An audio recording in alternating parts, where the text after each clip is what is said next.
याद रहता है। ठीक, तो आपको याद रखना है, आई इंग्लिश में याद रखना है। I eat a mango, I am eating a mango, I have eaten a mango and I have been eating a mango since और फॉर। क्लियर हुआ? अब कैसे? मुझे याद है आई ईट अ मैंगो। अब चूंकि हम पहचानते हैं सब्जेक्ट क्या है, वर्ब क्या है, ऑब्जेक्ट क्या है, तो आई बोले तो ठीक। देखिए आई के बाद इट आ रहा है, इट क्या है? Helping verb. क्या देते हैं? मेन वर्ब, वर्ब है मतलब, तो मतलब वर्ब, ये वर्ब का कौन सा रूप है? इट, सेकेंड, थर्ड, फर्स्ट है। Very good. तो यहां पर वर्ब का फर्स्ट फॉर्म है ना। अब प्लस जो बचा खुचा क्या? ऑब्जेक्ट।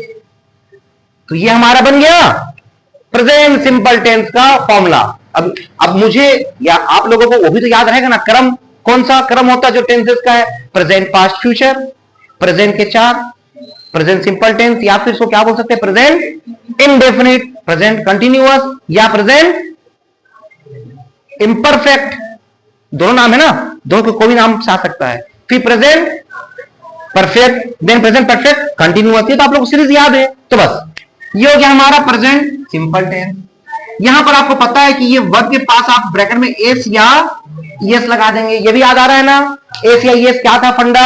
यदि सब में लिखवाया था नोट करके, यदि सब्जेक्ट सिंगुलर है तो वर्ब को क्या करेंगे?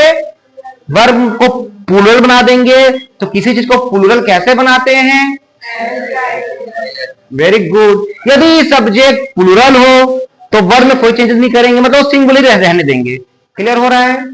हालांकि इंग्लिश ग्रामर उल्टा बोलता है, मतलब इंग्लिश ग्रामर सही बोलता है, मैं उल्टा बोलता हूं, याद हो जाएगा। इंग्लिश ग्रामर बोलता है कि यदि सब्जेक्ट सिंगुलर है तो वर्ब को भी सिंगुलर बनाएंगे एस या ईएस जोड़ के।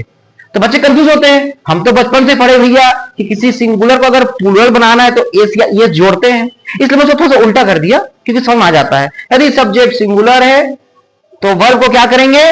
प्लूरल बना देंगे, तो एस या ईएस जोड़ देंगे। क्लियर है? ठीक।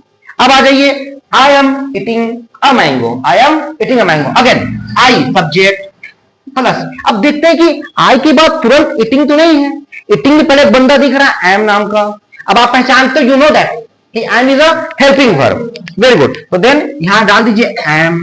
तो जब आप एम डालेंगे तो आपको फट से माइंड में क्लिक करेगा, अरे हम तो पढ़े थे कुछ इज एम आर, ऐसे माइंड में देखो लिंकअप होता है चीजें जो पहले पढ़े हुए रहते हैं।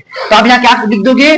Subject is am are plus, अब आया ईटिंग, पहचान लिया रे, तो वर्ब का आईएनजी फॉर्म है, तो आप डाल देंगे वर्ब का आईएनजी फॉर्म। बचा कुछ अ मैंगो मतलब ऑब्जेक्ट।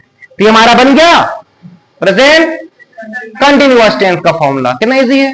ठीक। अब आपको भी पता है इज कहां लगेगा, एम कहां लगेगा, आर कहां लगेगा, you better know all. Okay, अब आ जाइए same as it is, I have, I subject plus, अब देखो हैव यूज हो रहा है, हेल्पिंग वर्ब है, तो याद आएगा आपको, अरे हाँ यहां एक फॉर्मूला स्ट्रक्चर पढ़े थे ग्रामर का जहां पर हैज हैव दोनों यूज होता था। तो has have plus eaten, eaten क्या है? Which is the form of the verb. Very good. तो आप डालेंगे आप वर्ब का थर्ड फॉर्म प्लस ऑब्जेक्ट। कितना इजी, हाउ इजी, राइट। अब आ जाइए लास्ट में, I have been eating a mango.